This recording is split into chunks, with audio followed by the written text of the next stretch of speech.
questioning if raising her 2 kids in Chicago without a yard will screw them up for life. She spent 15 years working in consulting and earned a master's degree in product design from Northwestern University, but is best known for laughing really hard at her own jokes. She can be spotted telling stories around Chicago, including Second City, where she's completed the humorous memoir writing program and stand-up classes. Please give a giant round of applause for your next storyteller, Lisa Henderson!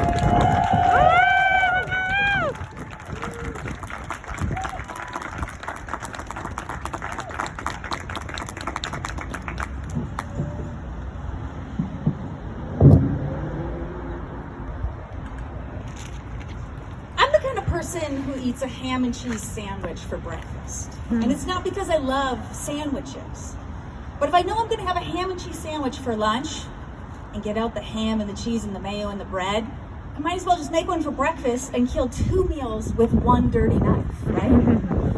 It's this idea of time optimization that I spend all day thinking about, trying to shave mundane tasks off the things I do every single day so I have more time for the things I really love, like sleep.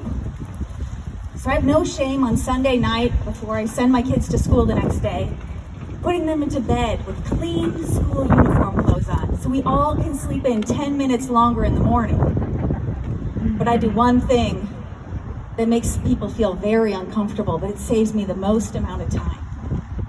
Brace yourself, people. I don't delete my emails.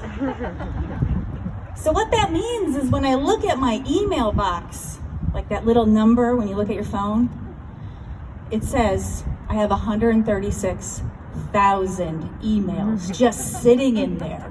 It's so big it has a comma. And the thing is, I didn't really ask for 136,000 emails. It just sort of happens when you don't delete them. It's like compound interest. The more emails I get, the more emails I get. The breakdown of the 136,000 emails goes like this. 80% of them are pure spam.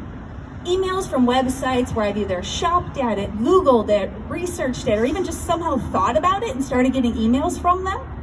Yeah, I'm still getting Forever 21 coupon codes for tube tops. I don't wear tube tops anymore. 15% are what I would call being an adult email. UPS notifications, doctor appointment reminders, emails from my kids' school, things that I'll never open, but I just kind of need there for reference, just in case. And the last 5%, they are the creme de la creme. They're emails from people I know that are doing something exciting, because if they're going to take the time to email me, it's big. They've had a baby, they're moving, they're having a party, and I'm invited. See, I follow a simple principle when it comes to email management. I'm not going to subscribe to somebody else's agenda, meaning I didn't ask for these emails in the first place, so why would I waste my precious time going through and deleting and sorting and organizing? So every day, twice a day, I scan my emails, looking for the emails that truly matter. And when I find one, it's like I was eating cookies and cream ice cream and you find that big piece of Oreo at the bottom. It was totally worth the digging.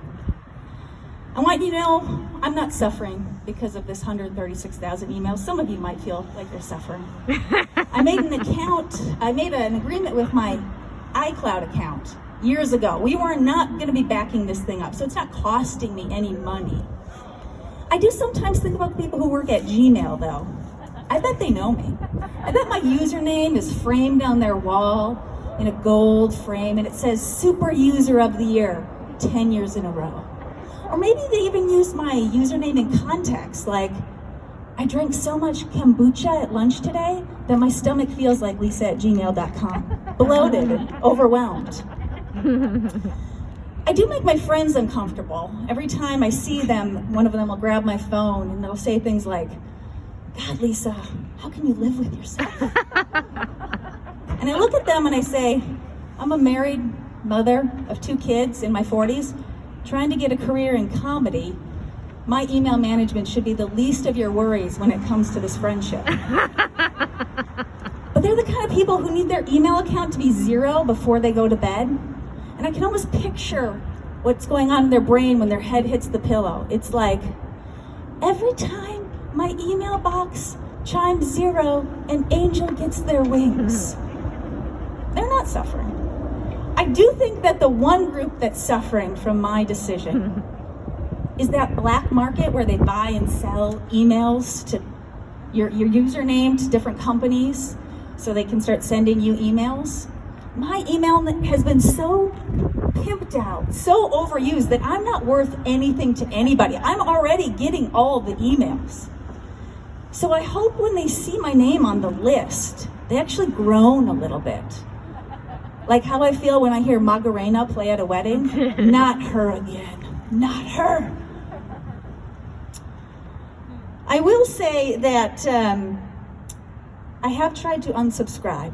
One time, when I had 50,000 emails, I thought, okay, I'm gonna try to fit into cultural norms a little bit. And so it took me an entire week after work of going through and organizing and unsubscribing and giving them my email address so they stopped emailing me and going through the whole rigmarole. And honestly, it did help for about 2 months. And then Christmas came. And gosh darn it, I had to do some shopping online. And it was like a dam broke at Mall of America. All of the spam email came back. And not just the ones I had got before, new ones. Welcome back, Forever 21. I see you brought Talbots with you. I am gonna be honest with you, I do miss important emails every now and then. It happens, but I'm gonna fill you in on a secret. If it's really important, they're gonna email you back again. And when it comes to time optimization, if I'm making somebody else email me twice when I haven't even looked at it once, I'm winning. I've saved countless minutes to focus on the things that really matter, like perfecting my banana bread recipe, flossing every night, and pondering at what age I became the target market for Talbots.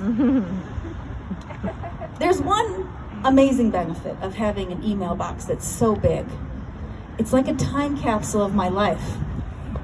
Anything over the last 15 years, I can go back and type in any date, and I can see what I was shopping for, what emails I received, what I was thinking. If I look at September of 2010, see I sent an email to my friends telling them I was pregnant with my very first baby.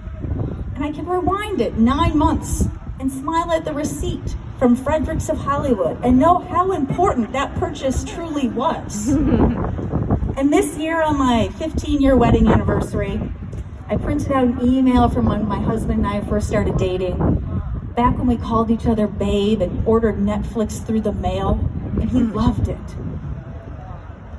So, my approach to email management may not be right, but yours may not be either. So the next time you get an email that you think you should delete, just save it. Don't touch it. Don't even open it. It might be some sort of like historical mile marker that you don't realize is going to signify something later in life, and you can go back and look at it and say, wow. Or maybe it's just a 20% off West Elm coupon that you don't realize you need, but next week you will when you finally succumb to buying that desk for your home office. Either way, by not deleting it, you're going to save yourself a lot of time for the really important things, like flossing. Thank you.